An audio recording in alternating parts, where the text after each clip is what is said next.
Hello students, today we will study about the electrical cells, which is the topic related to the electricity chapter of class 12 physics. So let us start the topic. Firstly, we will try to understand what is actually the electrical cell and what is the use of it. So suppose एक हमने कोई electrical circuit का path draw किया, right. अब actually electrical circuit में क्या होता है, इलेक्ट्रिकल सर्किट में चार्जेस का फ्लो होता है। तो हमने एज्यूम किया कि यहाँ पे कोई एक चार्ज है और इसने फ्लो करना स्टार्ट किया, राइट। इसने फ्लो करना स्टार्ट किया, क्यों? क्योंकि इसको कुछ एनर्जी मिली, इसको कुछ एनर्जी दे गई, राइट। तो इसी के बगल में कोई दूसरा चार्ज था, वो भी फ्लो कर रहा है, उसने इसको एनर्जी दी। कोई तीसरा चार्ज है, इसने एनर्जी इसको ट्रांसफर की, ये फ्लो कर रहा है। इसी तरीके से ये एक दूसरे को चार्जेस एनर्जी ट्रांसफर कर रहे हैं, एनर्जी ट्रांसफर कर रहे हैं, और ये एनर्जी पूरी सर्किट में फ्लो करते हुए, पूरी सर्किट में फ्लो करते हुए, और ये साइकिल कंप्लीट करती है। तो एक्चुअली क्या हो रहा है, ये जरूरी नहीं है कि ये चार्जेस पूरी सर्किट में फ्लो करें, राइट। यहाँ पे एनर्जी का फ्लो हो रहा है। एक चार्ज को एनर्जी मिली तो इसने एनर्जी दूसरे को ट्रांसफर कर दिया, इसने तीसरे को, इसने चौथे को, इस तरीके से एनर्जी ट्रांसफर हो रही है। तो पूरी सर्किट में क्या रिवॉल्व कर रही है, एनर्जी रिवॉल्व कर रही है, राइट। तो ये क्लोज्ड सर्किट के लिए है, राइट। तो इस तरीके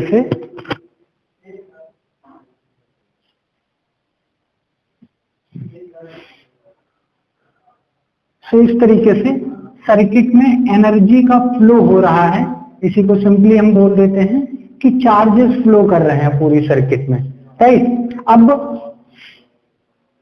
चूंकि ये चार्ज फ्लो कर रहे हैं इस सर्किट में, तो flow of charge that will be doing certain work done. ये चार्जेस कुछ वर्क कर रहे होंगे क्योंकि ये फ्लो कर रहे हैं। जैसा कि हमें पता है कि अगर कोई पर्टिकुलर ऑब्जेक्ट मूव कर रही है तो उसके मोशन से वो क्या परफॉर्म कर रही होगी, वर्क डन परफॉर्म कर रही होगी, राइट। तो जैसे इनका मोशन हुआ, अब बीच में मान लो यहाँ पे हमने कोई लोड लगा दिया, राइट। बीच में हमने कोई लोड लगा दिया, जस्ट लाइक यहाँ पे फैन लगा दिया हमने, करेक्ट। यहाँ पे फैन लगा दिया तो चार्जेस फ्लो करते हुए गए, बीच में सर्किट में फैन लगा हुआ है। क्योंकि इनके पास एनर्जी है, इसने फैन को भी एनर्जी दी, फैन भी मूव करने लगा। फिर फर्दर ये चार्जेस फ्लो करते हुए आगे आ गए। सपोज यहाँ पे एक लोड हमने कोई और लगा दिया, बल्ब लगा दिया, राइट।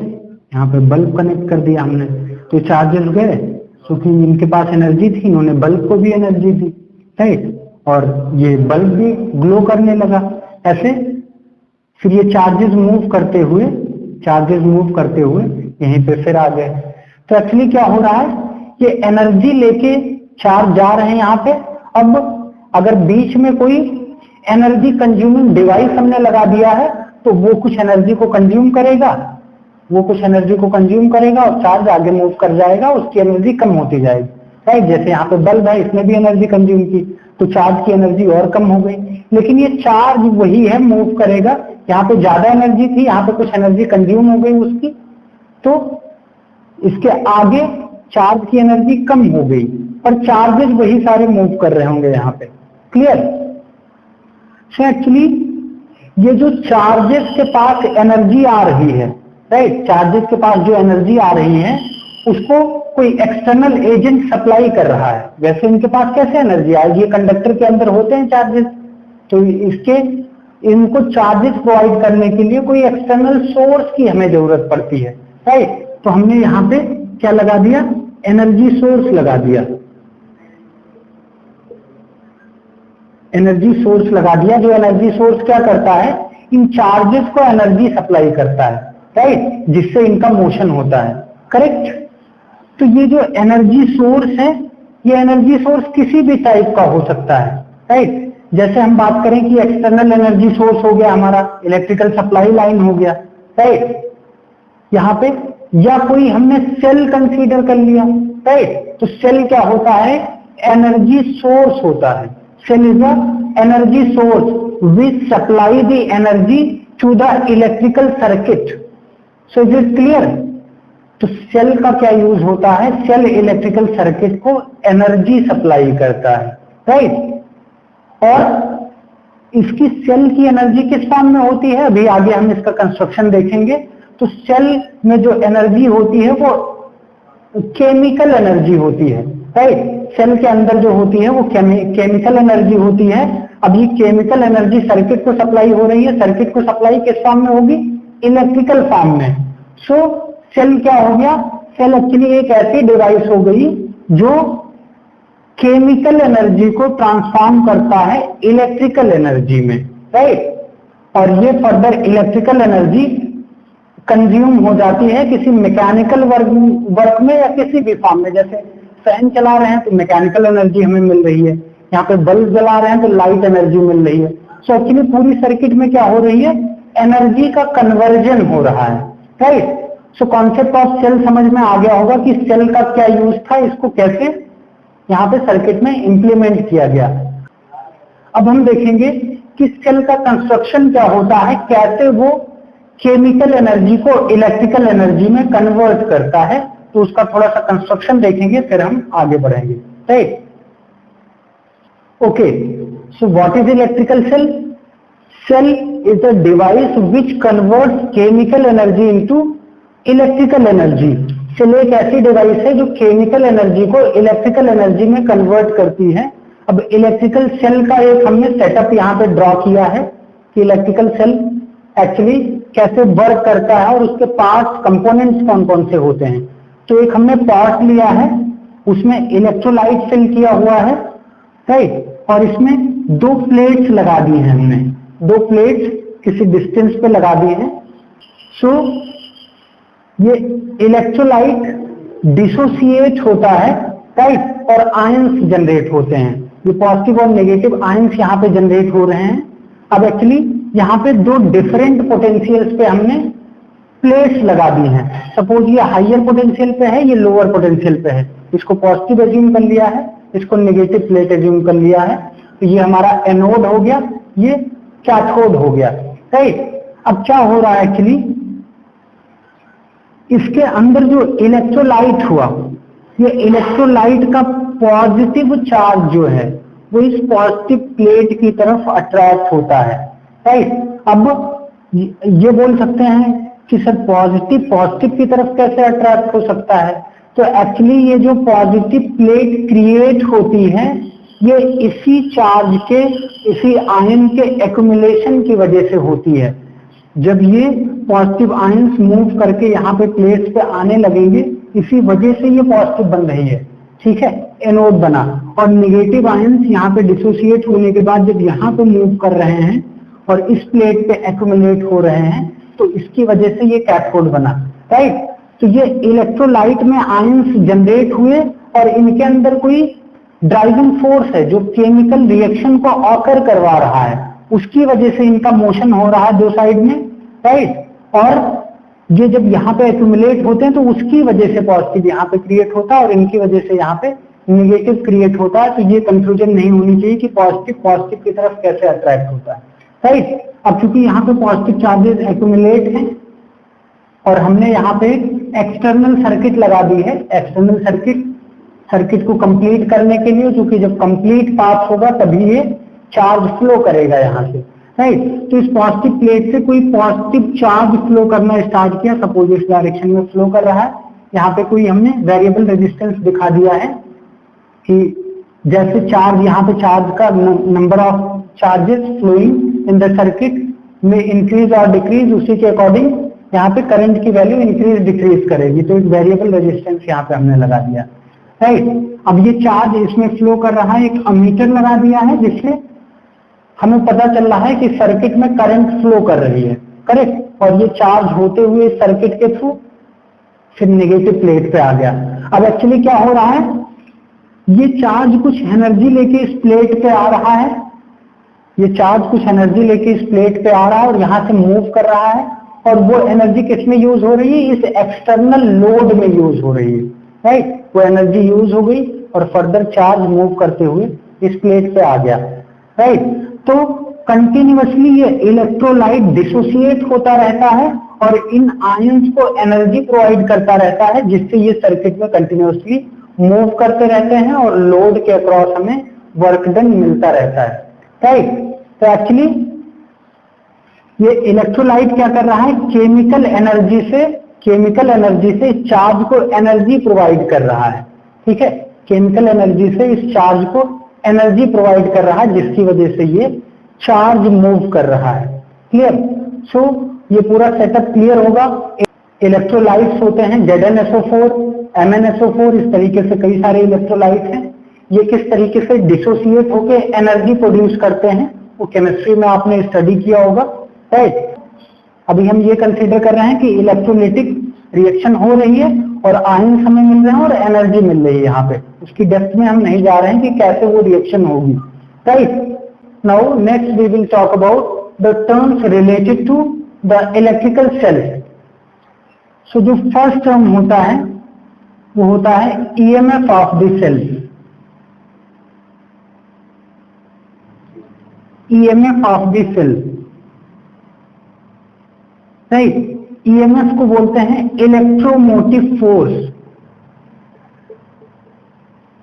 Electromotive force, right.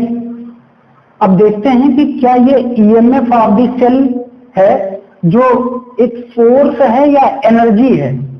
क्योंकि क्या हो रहा है, ये सेल इस चार्ज को मूव करवा रहा है, दैट मीन्स कि इसको एनर्जी प्रोवाइड कर रहा है, बट यहाँ पे इसके नाम में फोर्स आ रहा है, राइट, इलेक्ट्रोमोटिव फोर्स।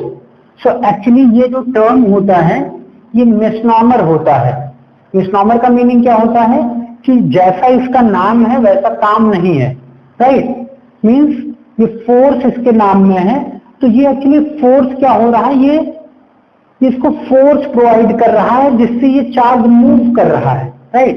ये फोर्स प्रोवाइड कर रहा है जिससे ये चार्ज मूव हो रहा है, और due to motion of charge by the force that is performing the work and that is actually the energy, right.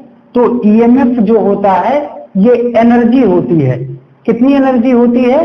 EMF किसी यूनिट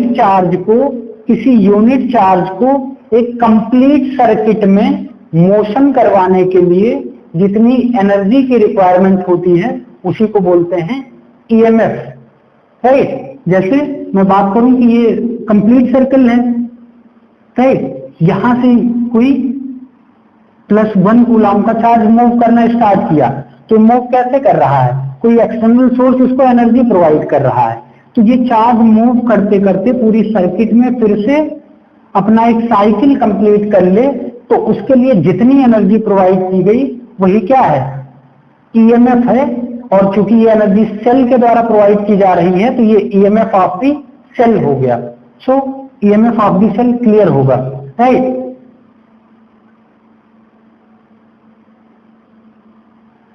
अब एक दूसरा टर्म आता है,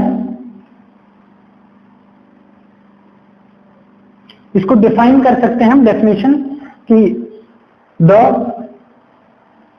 energy provided by the electric cell to move the unit positive charge in complete circuit, right, to move the unit positive charge in complete circuit. So that much energy is called as the EMF of the cell, right. अब EMF of the cell जो होती है वो एक scalar quantity होती है, right, scalar quantity होती है। क्यों? क्योंकि ये एक टाइप की एनर्जी है। EMF क्या है? एनर्जी है जो यूनिट पॉजिटिव चार्ज को मूव करवाती है, राइट। तो स्केलर क्वांटिटी हो गई। इसका नोटेशन क्या होता है? इसका नोटेशन E होता है। अब इसको ऐसे रिप्रेजेंट नहीं करते हैं क्योंकि ये इलेक्ट्रिक फील्ड का भी नोटेशन होता है, तो कंफ्यूजन क्रिएट हो जाती है, इसलिए इसको हम इस तरीके से रिप्रेजेंट करते हैं, करेक्ट। सो ये is the representation of EMF of the cell, right. इसका यूनिट क्या हो जाएगा? इसका यूनिट हो जाएगा, क्योंकि ये वर्क डन या एनर्जी पर यूनिट चार्ज है, means joule per coulomb, and joule per coulomb हमें पता है क्या होता है? वोल्ट होता है, राइट। तो ईएमएफ ऑफ दिस सेल का जो यूनिट हो जाएगा वो वोल्ट हो जाएगा, राइट। सो ईएमएफ के बारे में क्लियर होगा। Next term, internal resistance of the cell. Internal resistance of cell, right. अब ये internal resistance of the cell क्या होता है? एक्चुअली जब ये आयंस इलेक्ट्रोलाइट के अंदर ट्रेवल कर रहे होते हैं किसी एक प्लेस से दूसरी प्लेस पे, तो चूंकि बहुत सारे आयंस होते हैं इलेक्ट्रोलाइट के अंदर होते हैं, तो इनका कोलिजन होता है, इनका अदर आयंस से कोलिजन होता है, इलेक्ट्रोलाइट के मॉलिक्यूल से कोलिजन होता है। तो जब कोलिजन होगा, so these ions will loss certain energy, right. Means ये इनका कोलिजन की वजह से क्या हो रहा है, इनके मोशन में रेजिस्टेंस हो रहा है, इनके मोशन में रेजिस्टेंस ऑफर हो रहा है, जिससे कुछ एनर्जी लॉस हो जा रही है, राइट। सो वही जो लॉस है उसी को बोलते हैं हम internal resistance of the cell, right. तो इन आयंस का कोलिजन हो रहा है इस इलेक्ट्रोलाइट के अंदर, कोलिजन की वजह से रेजिस्टेंस ऑफर हो रहा है, and that resistance is known as internal resistance of the cell, right. इस इंटरनल रेजिस्टेंस को हम रिप्रेजेंट करते हैं स्मॉल आर से, सेल के इंटरनल रेजिस्टेंस को स्मॉल आर से रिप्रेजेंट करते हैं। ये भी एक स्केलर क्वांटिटी होती है और इसकी unit similar to external resistance हो जाएगी जो होती है ओम, राइट। ये सही यूनिट जो इसकी होती है वो होती है ओम। इसका सिंबल इस तरीके से होता है, राइट। तो ये दूसरा टर्म हो गया सेल से रिलेटेड, जो कि internal resistance of the cell हो गया। नेक्स्ट, अब चूंकि सर्किट में जब सेल को अप्लाई करेंगे हम, तो ये पूरा सेटअप हर बार नहीं बनाएंगे, बहुत कॉम्प्लिकेटेड सा सेटअप है। तो हम क्या करेंगे, इनको रिप्रेजेंट करेंगे किसी सिंबल से। सो जो सेल का कंप्लीट रिप्रेजेंटेशन होता है वो इस तरीके से होता है। ये क्या हो गया, ये छोटी प्लेट, इसे नेगेटिव टर्मिनल बोल दिया, और बड़ी प्लेट ये पॉजिटिव टर्मिनल बोल दिया, राइट। अब चार्जेस का फ्लो किधर से किधर होता है, पॉजिटिव प्लेट से नेगेटिव प्लेट की तरफ, पॉजिटिव प्लेट से नेगेटिव प्लेट की तरफ, राइट। तो ये सेल सपोज हमने ई एनर्जी प्रोवाइड कर रहा है, इसलिए यहाँ पे ई लिख दिया हमने। अब चूंकि इसके अंदर रेजिस्टेंस भी है, ठीक है, रेजिस्टेंस जो उस चार्ज को फ्लो करने में रेजिस्टेंस ऑफर कर रहा है, राइट। तो इसी के साथ एक हमने रेजिस्टेंस का भी सिंबल बना दिया, और ये कैसा रेजिस्टेंस है, internal resistance small r, right. और इस पूरे अरेंजमेंट को एक बॉक्स के अंदर क्लोज कर दिया। अब ये पूरा बॉक्स बोला जाएगा सेल, राइट। सो ये हो गया सिंबल ऑफ सेल, राइट। ये सेल का सिंबल हो गया, करेक्ट। होपफुली क्लियर होगा कि यहाँ पे हमने एक ईएमएफ दिखा दिया है और इंटरनल रेजिस्टेंस दिखा दिया है यहाँ पे, करेक्ट। अब हम देखेंगे कि इस सेल में करंट के फ्लो की डायरेक्शन क्या होती है।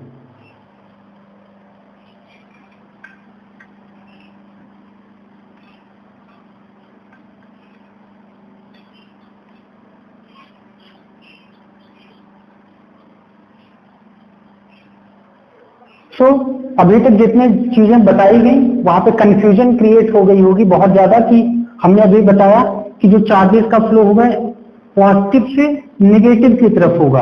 क्यों? क्योंकि पॉजिटिव प्लेट हाइयर पोटेंशियल पे है और नेगेटिव प्लेट लोअर पोटेंशियल पे है।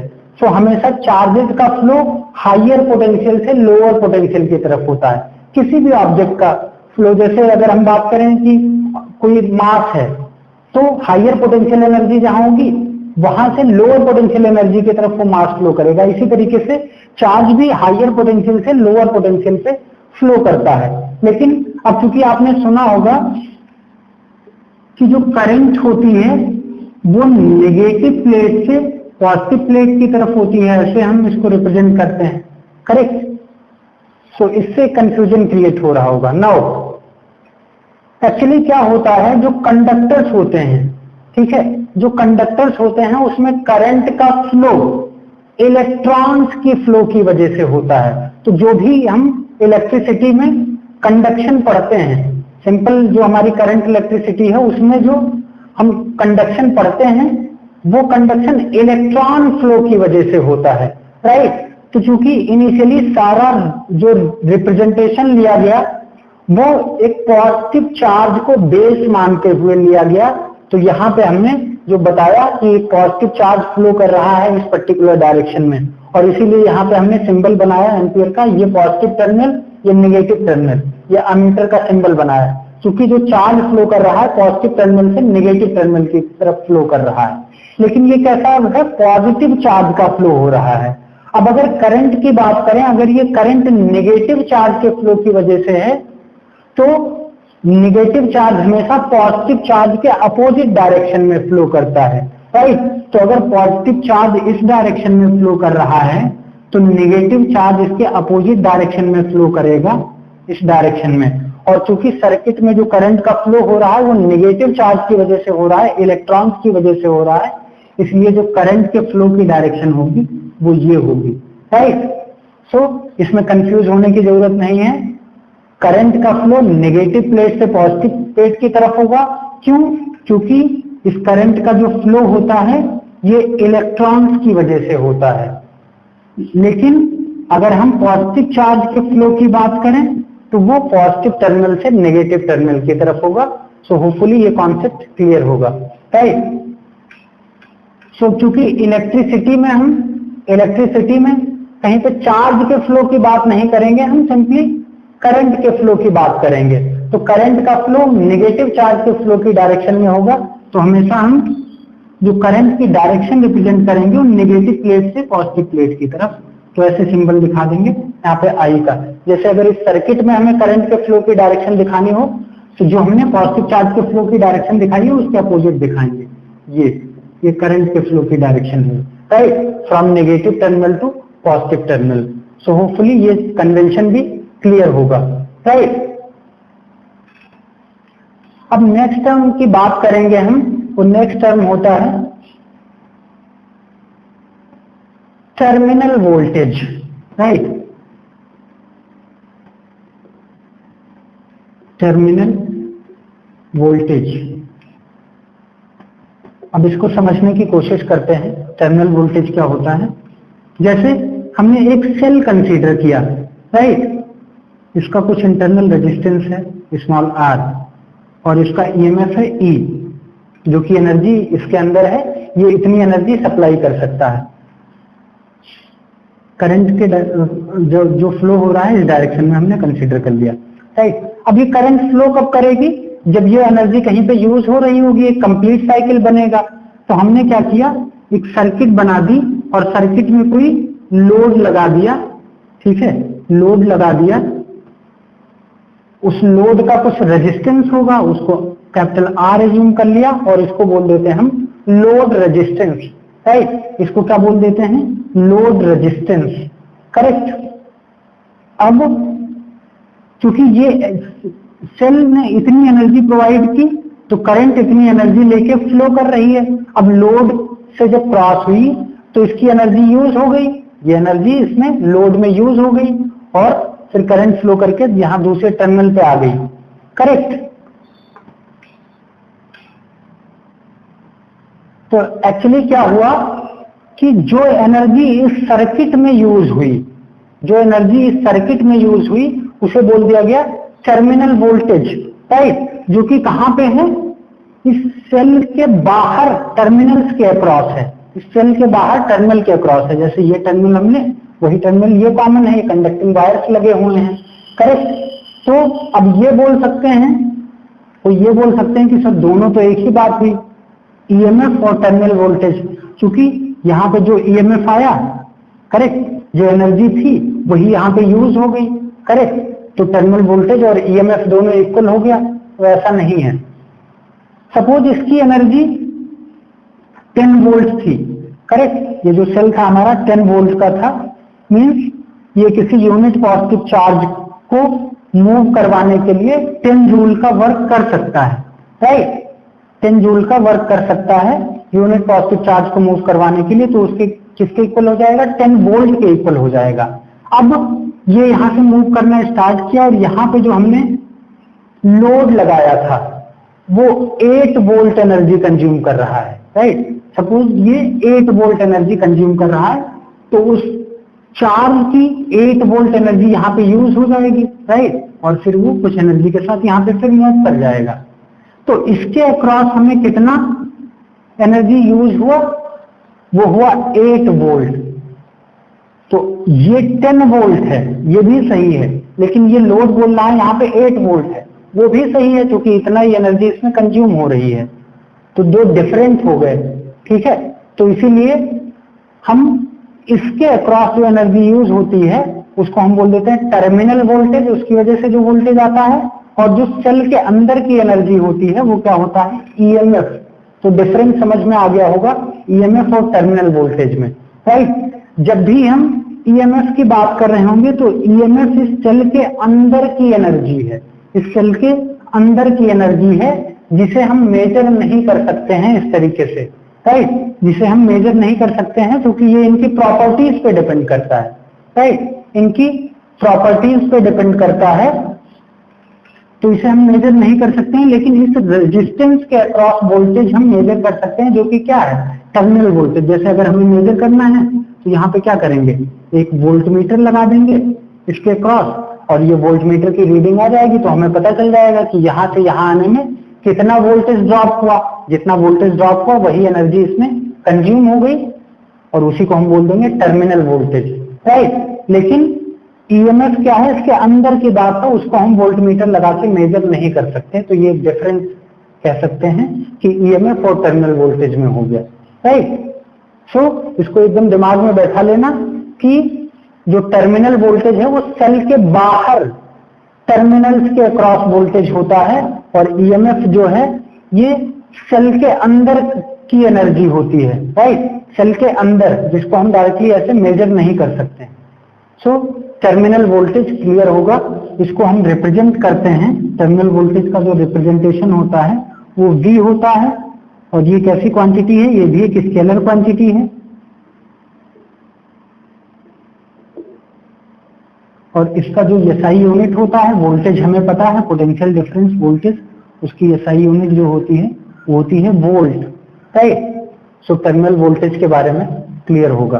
तो 3 टर्म हमें मिले, EMF of the cell, internal resistance of the cell and terminal voltage of the cell, right? Terminal के अक्रॉस जो वोल्टेज हुआ। तो आगे हम देखते हैं। ओके, सो नेक्स्ट हम बात करते हैं कि इंटरनल रेजिस्टेंस किन किन पैरामीटर पे डिपेंड करता है, राइट। सो जैसा कि हमें पता है इंटरनल रेजिस्टेंस किसकी वजह से होता है, ये जो आयंस होते हैं उनमें कोलिजन्स की वजह से होता है, राइट।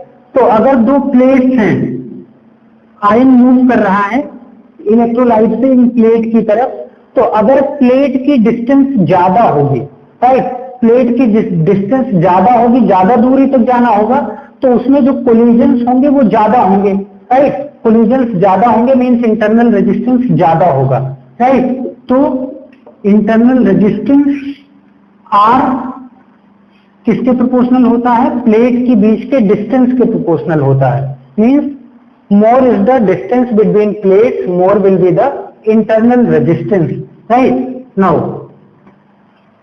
अब अगर ये प्लेट एरिया ज्यादा है, प्लेट एरिया की बात करते हैं, जैसे ये प्लेट है, इस तरीके से पैरेलल प्लेट्स हैं, अगर प्लेट एरिया ज्यादा है, राइट, तो चार्जेस जो आ रहे होंगे डायरेक्टली इस तक पहुंच जाएंगे इजिली, ठीक है, ज्यादा कांटेक्ट में आएंगे, मीन्स ज्यादा चार्जेस का फ्लो हो रहा है, ज्यादा चार्जेस का फ्लो हो रहा है मीन्स रेजिस्टेंस कम ऑफर हो रहा है, राइट। तो अगर प्लेट एरिया ज्यादा है तो इंटरनल रेजिस्टेंस क्या होगा, कम होगा, मीन्स ये इनवर्सली प्रोपोर्शनल हो गया, राइट, इनवर्सली प्रोपोर्शनल हो गया इंटरनल रेजिस्टेंस प्लेट एरिया के, करेक्ट। जैसे प्लेट ऐसे हमने बनाया था ना 3D में, तो ये हो गया plate area, right. Now next parameter, अगर इस इलेक्ट्रोलाइट के अंदर इलेक्ट्रोलिटिक सोल्यूशन के अंदर इलेक्ट्रोलाइट का कॉन्सेंट्रेशन ज्यादा है, राइट, तो अगर इलेक्ट्रोलाइट का कॉन्सेंट्रेशन ज्यादा है तो ज्यादा उसके आयंस प्रोड्यूस होंगे, तो ज्यादा कोलिजन होगा उनके बीच में, राइट। कोलिजन ज्यादा होगा तो रेजिस्टेंस ज्यादा होगा, मींस आर जो होता है ये कॉन्सेंट्रेशन के प्रोपोर्शनल होता है। More will be the concentration, if more is the concentration more will be the internal resistance, right. अब नेक्स्ट हम बात करते हैं टेम्परेचर की। अगर इसका टेम्परेचर हम बढ़ा दें इलेक्ट्रोलाइट का तो क्या होगा? सो एक्चुअली टेम्परेचर बढ़ाने से इलेक्ट्रोलाइट थिन हो जाता है, ठीक है, थिन हो जाता है, तो इसका रेजिस्टेंस डिक्रीज कर जाता है, इजीली मूव कर पाते हैं ये, ठीक है। चार्जेस आयंस इजीली मूव कर पाते हैं, तो जो इंटरनल रेजिस्टेंस हुआ वो टेम्परेचर का इनवर्सली प्रोपोर्शनल होता है, राइट। सो ये डिपेंडेंसी हमें पता चल गई। जैसे आइडियल सेल अगर हम कंसीडर कर रहे हैं तो आइडियल सेल का जो इंटरनल रेजिस्टेंस होता है वो 0 होता है। जैसे कोई सेल हमने कंसीडर किया, इसका इंटरनल रेजिस्टेंस 0 है, राइट, इंटरनल रेजिस्टेंस 0 है, तो ये आइडियल सेल बोल दिया जाएगा। This is what the ideal cell, correct. Practical में ऐसा पॉसिबल नहीं है क्योंकि रेजिस्टेंस होगा जरूर, पर आइडियली हम अगर आर को 0 लेंगे तो आइडियल केस बोल दिया जाएगा। Next we will talk about cell in various positions, right. तो इसमें जो फर्स्ट पोजीशन है वो close circuit,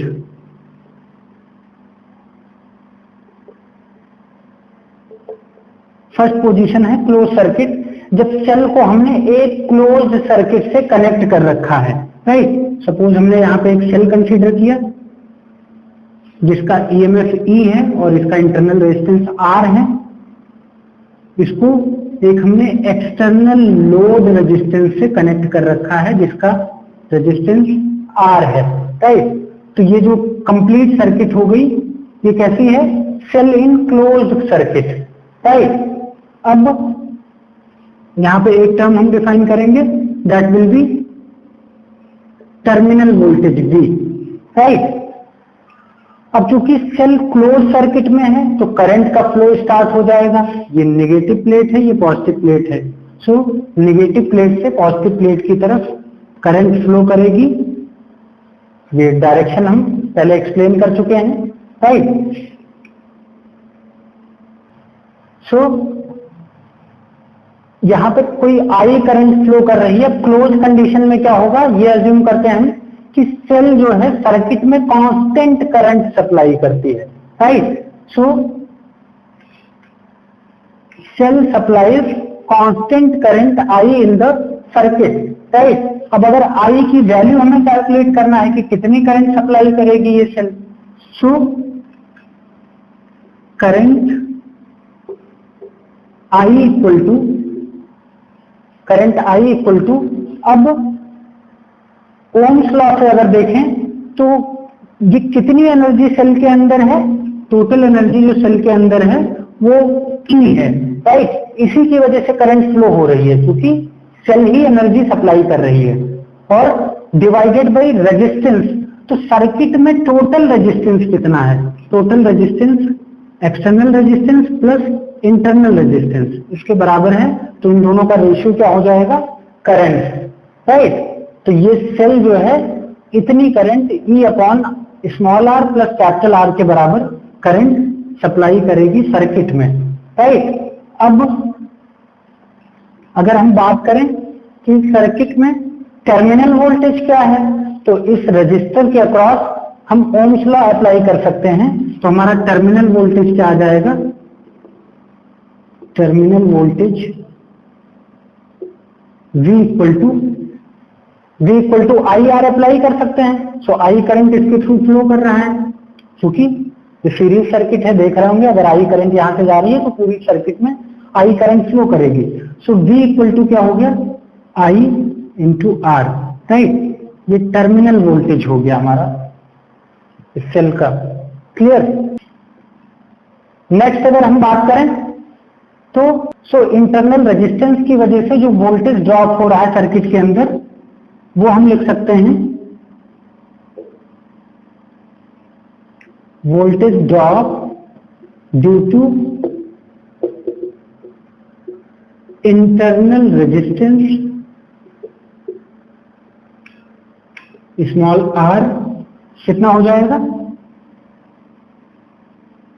I into small r, right, V equal to I into small r। ये वोल्टेज ड्रॉप इंटरनल रेजिस्टेंस की वजह से हो गया, राइट। सो नेक्स्ट हम बात करेंगे सेल इक्वेशन, राइट। नेक्स्ट बात करेंगे सेल इक्वेशन।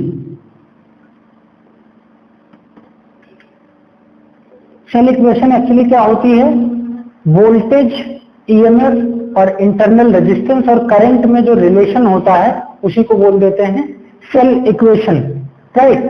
सो यहां पे हम देख सकते हैं कि जो टोटल एनर्जी का सोर्स है वो कौन सा है, सेल है। तो टोटल एनर्जी सेल में कितनी है, E, right. Total energy cell में कितनी है, E, करेक्ट। अब ये एनर्जी कहां कहां पे यूज हो रही है, ये एनर्जी है चूंकि कंप्लीट सर्किट है, कंप्लीट सर्किट है तो इसके अक्रॉस भी एनर्जी यूज हो रही है।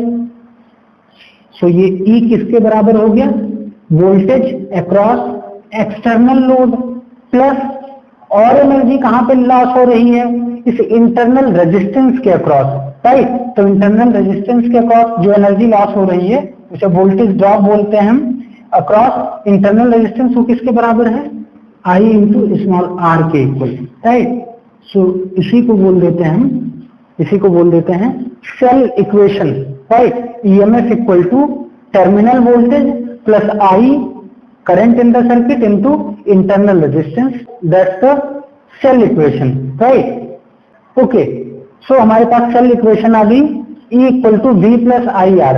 अब इस सेल इक्वेशन को थोड़ा सा और एक्सप्लोर करते हैं, right. E equal to V plus I R. So इस इक्वेशन को देख के लग रहा होगा कि E की वैल्यू पॉजिटिव होगी कब, जब ये दोनों क्वांटिटीज पॉजिटिव होंगी। सो इसमें देखते हैं कि पोटेंशियल ड्रॉप सपोज पॉजिटिव है, इसके अक्रॉस पोटेंशियल ड्रॉप होगा ही। इंटरनल रेजिस्टेंस कुछ पॉजिटिव वैल्यू होगी, मिनिमम 0 हो सकती है।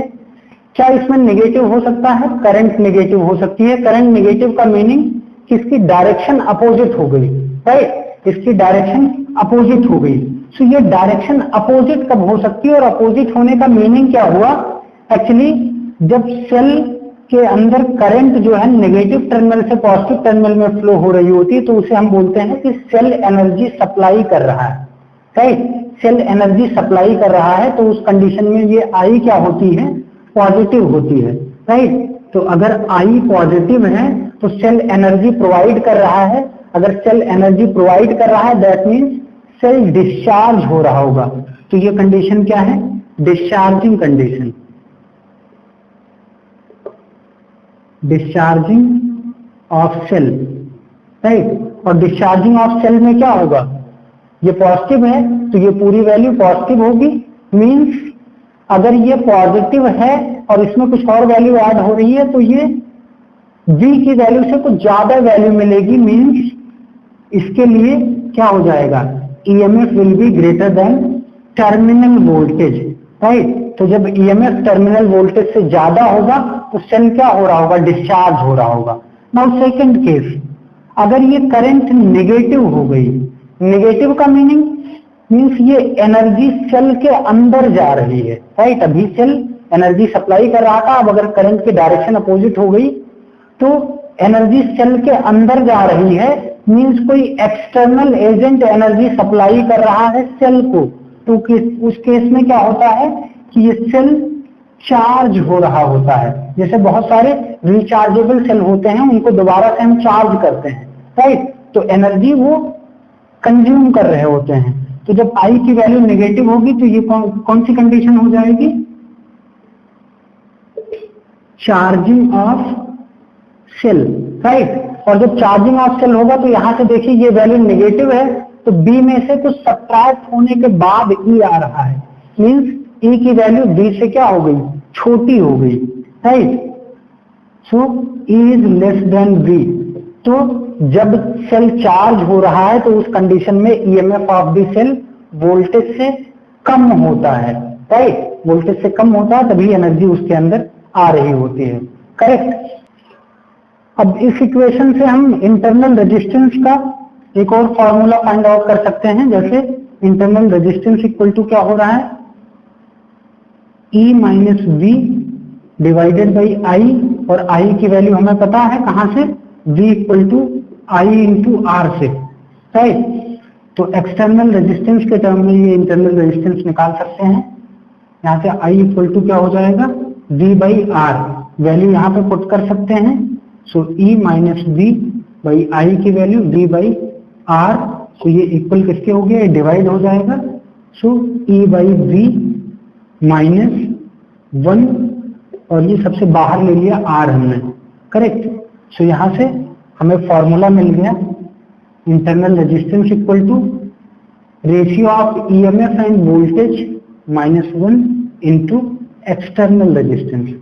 सो ये फॉर्मूला क्वेश्चंस को सॉल्व करने के लिए डायरेक्टली यूज होता है। ओके, सो अब चूंकि ये एक्सटर्नल रेजिस्टेंस जो कि लोड रेजिस्टेंस है, वो पावर को कंज्यूम कर रहा है, एनर्जी को कंज्यूम कर रहा है, तो एनर्जी को जो कंज्यूम कर रहा है वो किसी फॉर्म में हो सकता है कन्वर्ट कर रहा हो, हीट के फॉर्म में कन्वर्ट कर रहा होगा। अगर रेजिस्टेंस है तो हो सकता है लाइट के फॉर्म में एनर्जी को डिसिपेट कर रहा हो, या हीट के फॉर्म में कर रहा हो, या किसी अदर फॉर्म में कर रहा हो, राइट। तो कितना पावर ये डिसिपेट कर रहा है उसकी वैल्यू हम निकाल सकते हैं यहाँ पे, पावर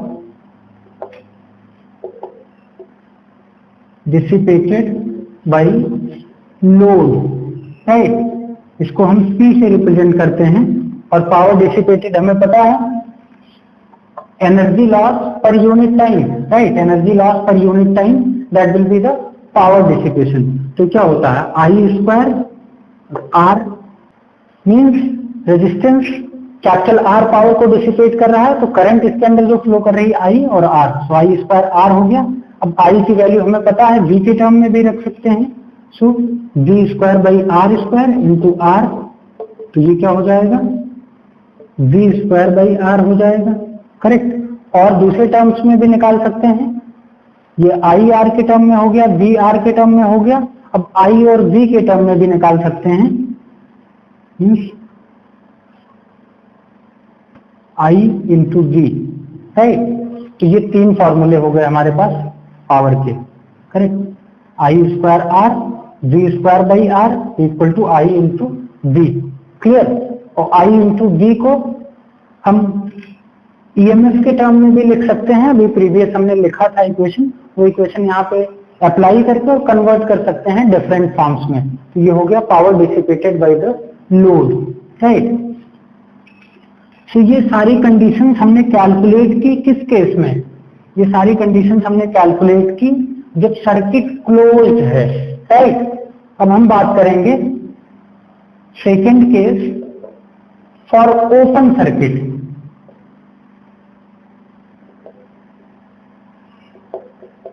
ओपन सर्किट के बारे में बात करेंगे, करेक्ट। तो जब हमने इस सर्किट को ओपन कर दिया, राइट, सो ओपन सर्किट में क्या होगा, करंट की वैल्यू 0 हो जाएगी। ओपन सर्किट में क्या हो जाएगा, करंट की वैल्यू 0 हो जाएगी, मतलब कोई करंट यहां से नहीं आएगी, करेक्ट। और कोई करंट नहीं आएगी तो शेल इक्वेशन का अगर हम यूज करें तो E equal to V plus IR, right. यहाँ पे I की वैल्यू 0 जब हमने पुट कर दिया तो ये टर्म हो गया 0, means E equal to V हो गया, करेक्ट। मीनिंग क्या हो गया कि ओपन सर्किट में टर्मिनल वोल्टेज, जो इसके अक्रॉस वोल्टेज है सेल के बाहर से, राइट, वो क्या हो गया, सेल के अंदर के वोल्टेज के बराबर हो गया, E equal to V, correct. तो कभी कभी हम डेफिनेशन जो टर्मिनल वोल्टेज की देते हैं वो E के टर्म में भी देते हैं, राइट। जो मोस्टली बुक में लिखा होता है कि EMF of the cell is equal to the terminal voltage if the circuit is in open condition, right. और ऐसे बोलते हैं हम कि EMF of the cell is equal to the terminal voltage if the circuit in the current is 0, right. So वो condition यहां से हमने ऑब्टेन कर ली।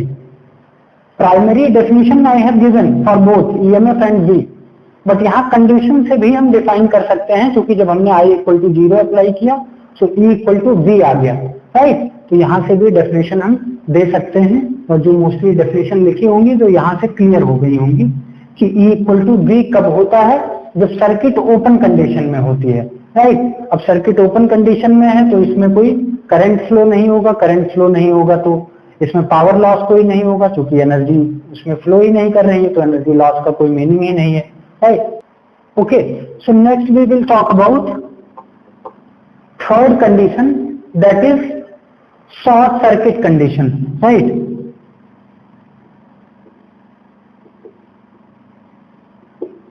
So let us see what is short circuit condition.